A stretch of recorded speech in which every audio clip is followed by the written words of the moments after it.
Water, water everywhere, but not a single drop to drink. ये एक movie के scene है जहाँ पर देखा जा रहा है कि दुनिया से पानी खत्म हो चुके हैं। एक बूंद पानी के लिए लोग तरस रहे हैं और डूम्सडे यानी कि क़यामत के दिन अब बस कुछ ही पल की दूरी पर है।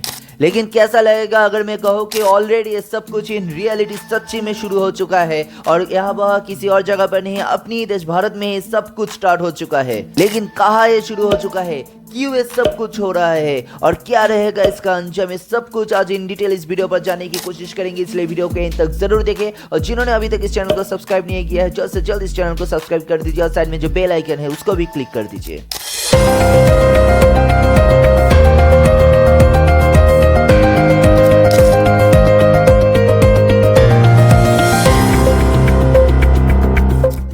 भारत के सिलिकॉन वैली कहा जाने वाले बेंगलुरु आज खतरे में है।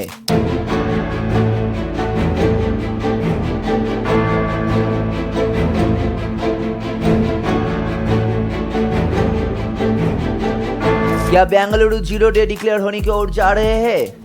Water levels are running extremely low, causing water prices to skyrocket.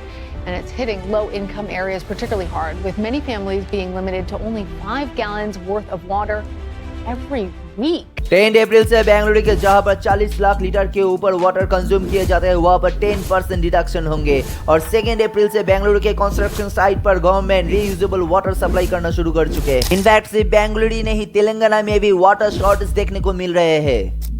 Bengaluru में वाटर क्राइसिस के चलते 22 फैमिलीज को 5,000 रुपए फाइन किए गए हैं for using water for non essential purposes. 22 families in Bengaluru seem to have been fined for using drinking water for non-essential works. World wide fund for nature की report के अनुसार बाई 2050 दुनिया भर के 100 शहर, जिनमें से इंडिया में ही सिर्फ 30 शहर है, सीवियर वाटर क्राइसिस फेस करेंगे। लेकिन ये सब कुछ कैसे शुरू हुआ? क्लाइमेट चेंज का असर तो पूरी दुनिया भर में पड़ रहे हैं, लेकिन side by side extreme urbanisation आज इस दिन के लिए जिम्मेदार ठहराए जा रहे हैं। IISc की रिपोर्ट के अनुसार बेंगलुरु सिटी में वाटर स्प्रेड एरिया 70% ड्रॉप हो चुके हैं। IISc centre for ecological science के एक स्टडी के मुताबिक 1973 में जहां 2324 हेक्टेयर एरिया जुड़ के वाटर बॉडीज फैला हुआ था, वही 2023 आते आते ओनली 696 हेक्टेयर्स में रह गए। 1973 में पूरी शहर की कंक्रीट जोन जहां पर था ओनली 8%, 2023 में यही कंक्रीट जंगल बढ़कर 98% हो चुके हैं। बेंगलुरु सिटी जो कि आज से 20 साल पहले भी ग्रीन सिटी के नाम से जाना जाता था, वही शहर में अभी से 1.5 मिलियन ट्रीज है for 9.5 million people living in that city. मतलब 7 लोगों के लिए सिर्फ एक पेड़।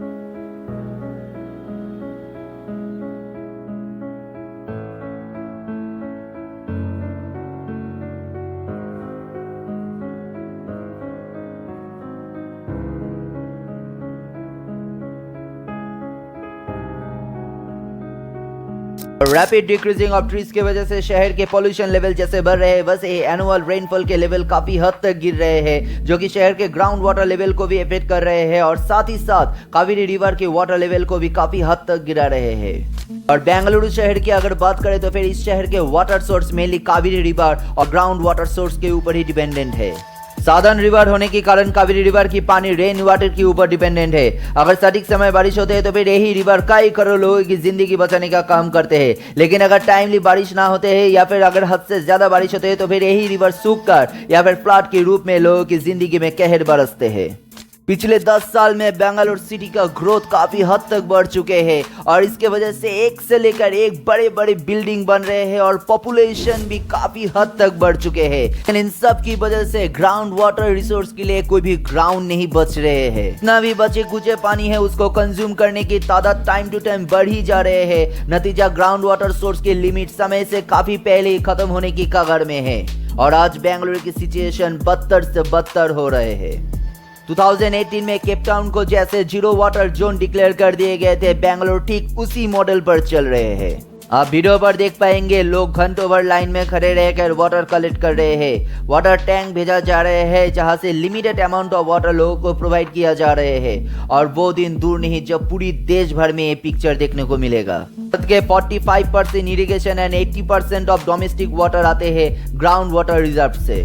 लेकिन पोर वाटर मैनेजमेंट और वाटर कंजर्वेशन को लेकर लोगों की अवेयरनेस इतने कम होने के कारण ग्राउंड वाटर रिसोर्स काफी हद तक टाइम टू टाइम गिर रहे हैं। कुछ लोग सोचेंगे कि ये सिर्फ साउथ इंडिया के प्रॉब्लम है, नॉर्थ इंडिया में तो गंगा ब्रह्मपुत्र जैसे इतने बड़े बड़े रिवर्स है, इसलिए नॉर्थ इंडिया में ऐसा प्रॉब्लम होने का तो कोई चांस ही नहीं है।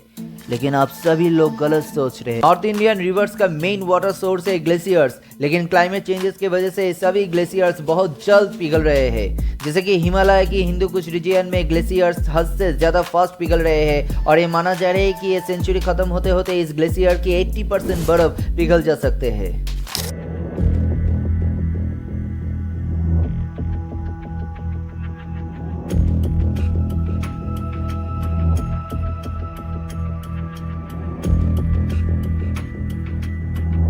वादिया इंस्टीट्यूट ऑफ हिमालयन जियोलॉजी के एक स्टडी के अनुसार 1935 से लेकर 2022 के बीच गंगोत्री ग्लेशियर 1700 मीटर पीछे चले गए हैं और ये सभी ग्लेशियर्स पूरी तरह से पिघल जाने पर सब बड़े बड़े रिवर्स के नामो निशान मिट जाएंगे। मिंट में छपे एक रिपोर्ट के अनुसार 2060 आते आते नॉर्थ इंडिया के काफी सारे जगह पर सीवियर फ्रेश वाटर स्कार्सिटी देखने को मिल सकते हैं। इनफैक्ट लद्दाख के वाटर क्राइसिस आज एक प्रोमिनेंट मुद्दा बन चुके हैं। इस लद्दाख को बचाने के लिए फेमस एनवायरमेंटलिस्ट और एजुकेशन रिफॉर्मर सोनम वांगचुक 21 दिन तक हंगर स्ट्राइक किए थे। लद्दाख क्राइसिस के ऊपर एक डिटेल वीडियो ऑलरेडी मैंने बनाया है, आई बटन पर आ रहा है और उसका लिंक मैं नीचे डिस्क्रिप्शन बॉक्स पर भी दे दूंगा। ये वीडियो खत्म करने के बाद जरूर एक बार उस वीडियो को देखिएगा। अभी अगर मैं कहूँ कि डूम्सडे काफी नजदीक आ चुके हैं तो फिर एक गलत नहीं होगा। लेकिन इस प्रॉब्लम का सोल्यूशन क्या है? Proper water management must be implemented. लोगों को इस आने वाले खतरे के बारे में अवेयर करना पड़ेगा।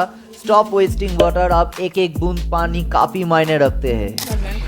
But with little rain now for months, it's even more of a challenge. Water reusing के ऊपर ध्यान देना चाहिए। जिस पानी को आप घर पोंछना या फिर बर्तन मांजने में यूज करते हैं उसी पानी को बिना फेंके हुए दूसरे किसी काम के लिए यूज करना शुरू कर दीजिए। रेन हार्वेस्टिंग के ऊपर और ज्यादा जोर देना पड़ेगा।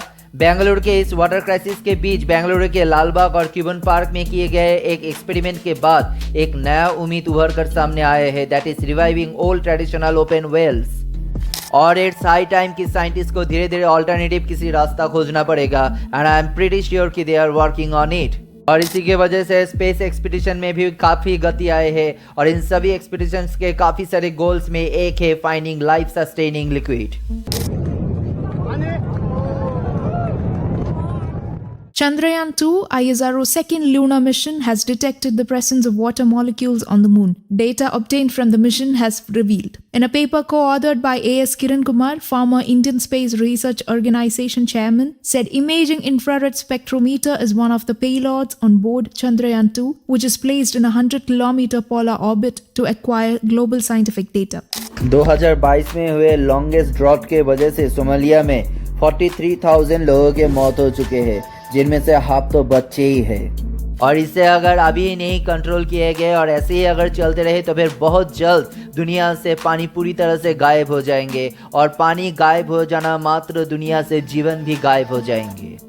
अगले 100, 200, 300 साल लग सकते हैं कि बहुत लंबे समय है, लेकिन आने वाले जनरेशन के लिए समय उतना लंबा नहीं रहेगा।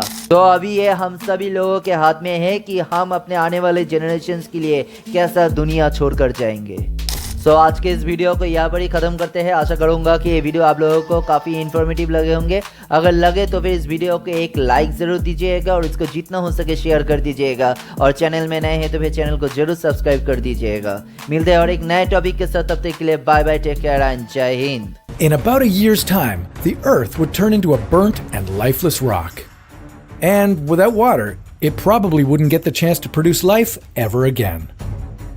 Maybe one day another life form might visit our solar system and wonder what happened to our once glorious planet. But that's a story